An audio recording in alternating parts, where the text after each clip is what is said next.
ವಾಸ ಮಾಡ್ತಾ ಇದ್ದಾರೆ. ಅಲ್ಲೇ ಅವ್ರ ಎದುರಿನಲ್ಲೇ ಮಾಡಿ. ಪಾರ್ಟಿ ಪಗಡ ನೋಡಕ್ ಹೋಗ್ಬೇಡಿ. ಯಾರು ಈ ಮಾತನ್ನ ನಿಮ್ಗೆ ಹೇಳ್ತಾ ಇರೋದು ಅಂದ್ರೆ ಇಡೀ ರಾಜ್ಯದಲ್ಲಿ ಇಷ್ಟು ಕೆಲಸ ಮಾಡಕ್ಕೆ ಸಾಧ್ಯವೇ ಇಲ್ಲೇ ಇದ್ದು ಪಾರ್ಟಿ ಪಂಗಡ ನೋಡದೆ ಕೆಲಸನೂ ಮಾಡಿ ಸೋತು ಮನೇಲಿ ಕೂತಿರ್ತಕ್ಕಂಥವ್ರು ಮತ್ತೆ ಹೇಳ್ತಾ ಇದ್ದೇನೆ, ಬಡವರಿಗೆ ಸಹಾಯ ಮಾಡುವಾಗ ಪಾರ್ಟಿ ನೋಡಬೇಡಿ.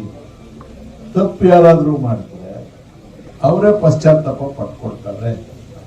ನಾವು ಪಶ್ಚಾತ್ತಾಪ ಪಡ್ಕೊಳ್ಬೇಕಾಗಿಲ್ಲ. ಶಿಕ್ಷೆ ಕೊಡುವ ಅಧಿಕಾರ ನಮಗಿಲ್ಲ. ನಾವೆಲ್ಲಿ ಕೂತಿದ್ದೀವಿ? ದೇವಸ್ಥಾನದಲ್ಲಿ ಕೂತಿದ್ದೀವಿ. ತಪ್ಪು ಮಾಡಿದವ್ರಿಗೆ ಶಿಕ್ಷೆ ಕೊಡೋ ಜವಾಬ್ದಾರಿ ದೇವರಿಗೆ ಬಿಡ್ತೀವಿ. ನಮ್ಮ ಕರ್ತವ್ಯನ ನಾವು ಮಾಡ್ಕೊಂಡು ಹೋಗ್ಬೇಕು. ಆತ್ಮದ್ರೋಹ ಮಾಡಬಾರ್ದು. ಇಲ್ಲಿ ರಾಜಕೀಯಕ್ಕೆ ಸಂಬಂಧಿಸಿದ ಒಂದು ಅಕ್ಷರವನ್ನು ನಾನು ಹೇಳಬಾರ್ದು. ನಮಗೆ 1 ವರ್ಷ 10 ತಿಂಗಳಾದ್ಮೇಲೆ ದೇವರ ಸಮ್ಮುಖದಲ್ಲಿ ಇವತ್ತಿಲ್ಲಿ ಸೇರಿದ್ದೇವೆ. ಒಳ್ಳೆ ಕೆಲಸ. ನಮ್ಮ ಮುಸ್ಲಿಂ ಸಹೋದರರಿಗೆ ರಂಜಾನ್ ತಿಂಗಳು ಎಲ್ಲ ಉಪವಾಸ ಇರ್ತಾರೆ. ನಮಗೆ ಪ್ರತಿಯೊಬ್ಬ ಉಪವಾಸ ಮಾಡ್ತಕ್ಕಂಥ ಇಸ್ಲಾಂ ಧರ್ಮದಲ್ಲಿ ನಂಬಿಕೆ ಇರ್ತಕ್ಕಂಥ ವ್ಯಕ್ತಿ ಕೂಡ ಈ ಕ್ಷಣದಲ್ಲಿ ನಮಗೆ ಅವರು ದೇವರ ಪ್ರತಿರೂಪವಾಗಿ ಕಾಣ್ತಾರೆ. ಯಾಕಂದ್ರೆ ಉಪವಾಸ ಮಾಡೋದು ಅಷ್ಟು ಸುಲಭದ ಕೆಲಸ. ಅಷ್ಟು ಭಕ್ತಿಯಿಂದ ಅವ್ರು ಮಾಡುವಾಗ ಅವರೆಲ್ಲರೂ ಕೂಡ ಪ್ರತ್ಯಕ್ಷ ನನಗೆ ದೈವ ಸ್ವರೂಪ ಇದ್ದಾಗೆ ಎಲ್ಲರೂ ಕಲ್ತ್ಕೊಂಡು ಹೋಗಿ ಬಡವರಿಗೆ ಅನ್ಯಾಯ ಆಗೋದು ಬೇಡ. ಜೊತೆಗೆ ನಂದು ಒಂದೇ ಒಂದು ಆಸೆ, ವಿನಂತಿ, ಎಲ್ಲರೂ ಇದ್ದಾರೆ, ಬ್ಯಾಟಣ್ಣವರು ಇಲ್ಲಿದ್ದಾರೆ, ಪ್ರಕಾಶ್ ಅವರು ಎಲ್ಲ ಇದ್ದಾರೆ.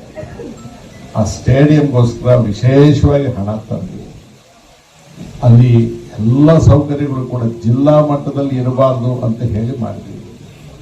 ಬಸ್ ಸ್ಟ್ಯಾಂಡ್ ಮಾಡುವಾಗ ಜಿಲ್ಲೆ ಹೆಡ್ ಕ್ವಾರ್ಟರ್ಸ್ ಅಲ್ಲಿರೋ ಬಸ್ ಸ್ಟ್ಯಾಂಡ್ ಇಂತ ದೊಡ್ಡದು ಮಾಡಿದ್ವಿ. ಆವತ್ತು ನಮ್ಮ ಆಸೆ ಇದ್ದದ್ದು ನಮಗೆ ಕೋಚ್ ಫ್ಯಾಕ್ಟ್ರಿ ಬರುತ್ತೆ, ಮೆಡಿಕಲ್ ಕಾಲೇಜ್ ಬರುತ್ತೆ, ಜನ ಜಾಸ್ತಿ ಆಗ್ತಾರೆ. ಪಕ್ಕದಲ್ಲೇ ರೈಲ್ವೆ ಸ್ಟೇಷನ್ ಇದೆ. ಬಂಗಾರಪೇಟೆಯಲ್ಲಿ ಹೋಗ್ತಕ್ಕಂಥ ಕೆಲವು ಟ್ರೈನ್ಗಳನ್ನ ಈ ಕಡೆಯಿಂದ ತಿರುಗಿಸಿದ್ರೆ ರೈಲ್ವೆ ಸ್ಟೇಷನ್ ಬ್ಯುಸಿ ಆಗುತ್ತೆ. ಆದ್ರಿಂದ ಪಟ್ಟಣ ಮುಂದಕ್ಕೆ ಅಭಿವೃದ್ಧಿ ಆಗುತ್ತೆ ಅಂತ ನಾನು ಯಾವತ್ತೂ ಕೂಡ 30-40 ವರ್ಷದ ಆಚೆ ಯೋಚನೆ ಮಾಡಿ. ನನಗೆ ಶ್ರೀನಿವಾಸಪುರ ಪಟ್ಟಣದಲ್ಲಿ ಇವತ್ತಿಗೂ ಕೂಡ ಒಂದು ಸೈಟು ಇಲ್ಲ, ಮಾಡೋ ಆಸೆನೂ ನನಗಿಲ್ಲ. ಟೌನ್ ಅಭಿವೃದ್ಧಿ ಆಗ್ಬೇಕಷ್ಟೇ ನನ್ನ ಮನಸ್ಸಲ್ಲಿ. ಮಾರ್ಕೆಟ್ ಮಾಡುವಾಗಲೂ ಹಾಗೆ ಮಾಡಿದ್ವಿ, ಮುನ್ಸಿಪಲ್ ಹಾಲ್ ಕಟ್ಟುವಾಗಲೂ ಹಾಗೆ ಮಾಡಿದ್ವಿ, UGD ಮಾಡುವಾಗಲೂ ಕೂಡ 1ನೇ ಹಂತ ಸಾಕಾಗಲಿಲ್ಲ ಅಂತ 2ನೇ ಹಂತದಲ್ಲಿ ಮಾಡ್ತೀವಿ. ಆ ಸ್ಟೇಡಿಯಂ ಅಲ್ಲಿ ಮಕ್ಕಳಿಗೆ ಆದಿಯಾಗಿ ಏನೇನೆಲ್ಲ ಇತ್ತು ಎಲ್ಲ ದಯಮಾಡಿ ಯಾವುದನ್ನು ಬಿಡಬೇಡ್ರಿ. ಸರ್ಕಾರ ನಿಮ್ಮ ಜೊತೆಗಿದೆ. ಯಾರಿಗೆ ಬೇಕಾಗಿದ್ರು ಮಾತಾಡ್ತೇನೆ. ತಕ್ಷಣ ಸ್ವಿಮ್ಮಿಂಗ್ ಪೂಲ್ ಮೊದಲುಗೊಂಡು ಎಲ್ಲ ಕೆಲಸವನ್ನು ಮಾಡ್ರಿ. ಚಿಕ್ಕ ಊರಿದು ಈಗೀಗ ಬೆಳೀತಾ ಇದೆ. ಮಧ್ಯಮ ವರ್ಗದ ಜನರಿಗೆ, ಹೆಣ್ಮಕ್ಳಿಗೆ ಕ್ಲಬ್ ಮಾಡಕ್ ಹೋದ್ವಿ. ಅದಕ್ಕೆ ಗೊತ್ತಿದೆ ಅದೆಲ್ಲ ಬೇಡ. ದೇವ್ರ ಸಮ್ಮುಖದಲ್ಲಿದ್ದೇವೆ. ಅವ್ರಿಗೆಲ್ಲ ಯಾರ್ಯಾರು ಒಳ್ಳೆ ಕೆಲಸಕ್ಕೆ ಅಡ್ಡ ಬಂದಿದಾರೋ ಅವ್ರಿಗೆಲ್ಲ ದೇವ್ರು ಒಳ್ಳೆ. ಮನಸ್ಸಿಗೆ ದುಃಖ. ಜನ್ಮಭೂಮಿ ಹೆಸರಲ್ಲಿ ಲಕ್ಷ್ಮೀ ನರಸಿಂಹಸ್ವಾಮಿನ 1,000 ಕಿಲೋಮೀಟರ್ ಕರ್ಕೊಂಡು ಬರ್ತೇವೆ. ಎಲ್ಲರೂ ಹೆಣ್ಮಕ್ಳನ್ನ ಎಲ್ಲರನ್ನೂ ಕರೆಸ್ತಾ ಇತ್ತು. ದೇವರು ಅವರೇ ಇಷ್ಟಪಡ್ತಿದ್ಮೇಲೆ ನಾನೇನ್ ಮಾಡಕ್ಕಾಗುತ್ತೆ? ಎಲ್ಲರೂ ಒಗ್ಗಟ್ಟಾಗಿದೆ. ಸಣ್ಣ ವಿಚಾರಗಳನ್ನು ಯಾರು ಮಾತಾಡಕ್ ಹೋಗ್ಬೇಡಿ. ನಾವು ಯಾರನ್ನೂ ದೂಷಣೆ ಮಾಡ್ಬೇಕಾದ ಅಗತ್ಯ ಇಲ್ಲ. ಯಾರನ್ನೂ ನಾವು ಉಪ್ಪು ಮಾಡಬೇಕಾಗಿಲ್ಲ. ಎಲ್ಲವೂ ಜನರ ಕಣ್ಣಿಗೆ ಕಾಣುತ್ತೆ. ಚೌಡೇಶ್ವರಿ ದೇವಿಯ ಶಕ್ತಿ ನಮಗೆ ಆಕೆ ಪರ್ಸನಲ್ ಆಗಿ ಕುಲದೇವತೆ. ನಾನು ಈ 3-4 ತಿಂಗಳಿಂದ ಒಂದು 4 ಸಲ ಹೋಗಿದ್ದೀನಿ ಸಿಗಂದೂರಿಗೆ. ನಮಗೆ ಮನೆ ದೇವರು ಬಂದು ನಂದವರ ಬನಗಾನಪಲ್ಲಿ ಅಂತ ಕರ್ನೂಲ್ ಡಿಸ್ಟ್ರಿಕ್ಟ್ ಅಲ್ಲಿ. ಈ ದೇವರಲ್ಲಿ ನನಗೆ ವಿಶೇಷವಾದ ನಂಬಿಕೆ. ತಾಯಿ ಭಕ್ತ ಆದ್ರೂ ಕೂಡ ಸಾಯಿಬಾಬಾ ನೆನೆಸ್ಕೊಂಡು ತಾಯಿ ಪ್ರಾರ್ಥನೆ ಮಾಡ್ಕೊಂಡಿದ್ದೀನಿ.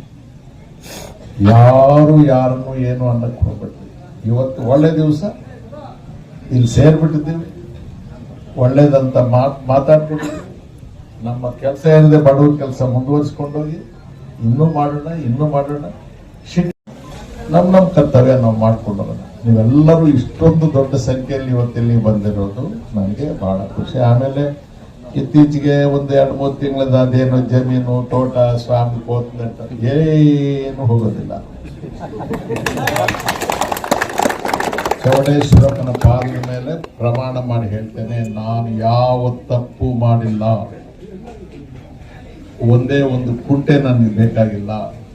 ಇದನ್ನ 2002ರಲ್ಲೇ ಸರ್ಕಾರಕ್ಕೆ ಬರೆದು ಕೊಟ್ಟಿದ್ದೇನೆ. ಆದ್ರೆ ಇವೆಲ್ಲವನ್ನೂ ಬಚ್ಚಿಟ್ಟು ಏನೆಲ್ಲ ಬೇಕು. ನಾನು ಒಂದಕ್ಕೂ ಇವತ್ತಿಗೆ ಉತ್ತರ ಕೊಟ್ಟೇ ಇಲ್ಲ, ಇವತ್ತಿಗೆ ಉತ್ತರ ಕೊಟ್ಟಿಲ್ಲ. ಎಲ್ಲ ಸರ್ವೆ ಸರ್ ಬಂದ್ರಪ್ಪ ಮಾಡಿ 4 ಸರ್ವೆಗಳಾಯ್ತಿದ್ವು. 4 ಸರ್ವೆಯಲ್ಲೂ ರಮೇಶ್ ಕುಮಾರ್ ನಿರ್ದೋಷಿ. ರಮೇಶ್ ಕುಮಾರ್ ಸರ್ಕಾರ ಜಮೀನು ತಗೊಂಡಿಲ್ಲ, ಅರ್ಜಿದಾರರಿಗೆ ದೇವರು ಒಳ್ಳೇದು ಮಾಡಲಿ, ದೂರು ಕೊಟ್ಟಿದ್ದವರಿಗೆ ದೇವರು ಒಳ್ಳೇದು ಮಾಡಲಿ ಹೇಳ್ತೇನೆ. ಈಗ ಇಷ್ಟು ದಿವಸ ಬಂದದ್ದು ನ್ಯೂಸ್ ರೀಲ್ ಅಷ್ಟೇ ಬಂದಿದೆ, ಟ್ರಯಲ್ ಬಂದಿದೆ. ಸಿನಿಮಾ ಸೋಮವಾರದಿಂದ ಆಚೆ ಶುರುವಾಗುತ್ತೆ.